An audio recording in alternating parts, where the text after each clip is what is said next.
شالا پیش نظر گیا صورت شالا پیش نظر رہے وقت نظر ہر روز حشر رہے وقت ہر روز حشر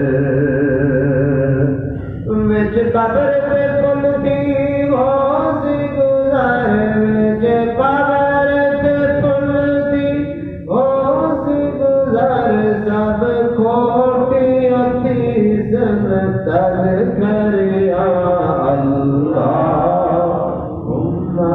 صلی علی سیدنا و مولانا محمد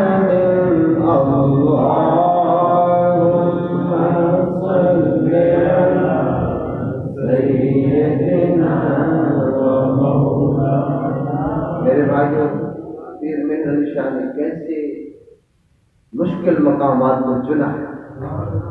ایک سب سے جو مشکل مقام جو آتا ہے پیدا کرنا وہ نزا کا ہوتا ہے۔ جب جان نکل رہی ہوتی ہے اسی کو پتا ہوتا ہے کہ جان نکلتی ہے، لیکن اس گھڑی میں جب جان نکل رہی ہو سامنے جلوائے مصطفیٰ ہو تو پھر جان نکلنے کے کچھ پتہ نہیں چلے گا۔ پھر ایسے جان نکلے گی جیسے مشک کا قطرہ کہہ جاتا ہے۔ اس نے یوسف پہ کٹی مصر میں انگشت زنا، سر کٹاتے ہیں تیرے نام پہ مردان عرب۔ وہ مردان عرب جب حضور کا جلوہ دیکھتے تھے بازو کٹ جاتے تھے اور زخموں سے چور چور ہوتے تھے، لیکن ان کو پرواہ نہیں ہوتی تھی۔ ایک غزوہ احد کے موقع پر ایک صحابی تھے جس کو 70 زخم آئے، سر پھٹا ہوا ہے، خون و خون ہے۔ حضور ایک پہاڑی پر چڑھنے لگے تو دوڑ کے آگے آتے ہیں، کندھا نیچے کرتے، حضور میرے کندھے پر قدم رکھو اور اوپر چڑھ جاتے۔ اپنے زخموں کی پرواہ نہیں ہے، اگر پرواہ ہے تو مصطفیٰ کی پرواہ ہے۔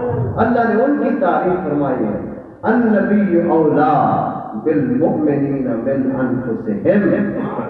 نبی محترم کو، ایمان والوں کو ان کی جانوں سے بھی زیادہ پیارا ہے۔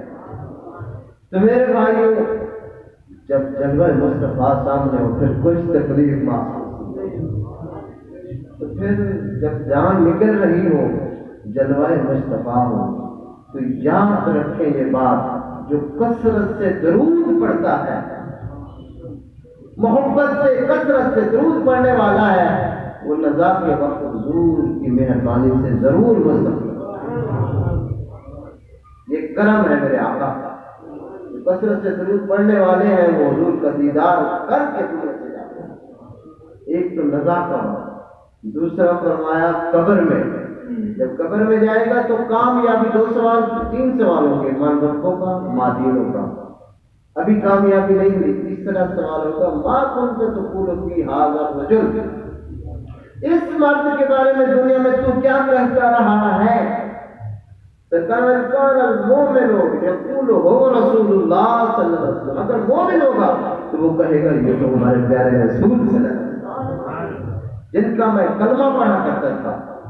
مومن کون ہوتا ہے؟ سرکار نے فرمایا لا یؤمن احدکم حتی اکون احب الیہ من والدہ وولدہ والناس اجمعین، تم میں سے کوئی بھی مومن نہیں ہو سکتا جب تک کہ اس کے دل میں میری محبت، اس کے والدین، اس کی اولاد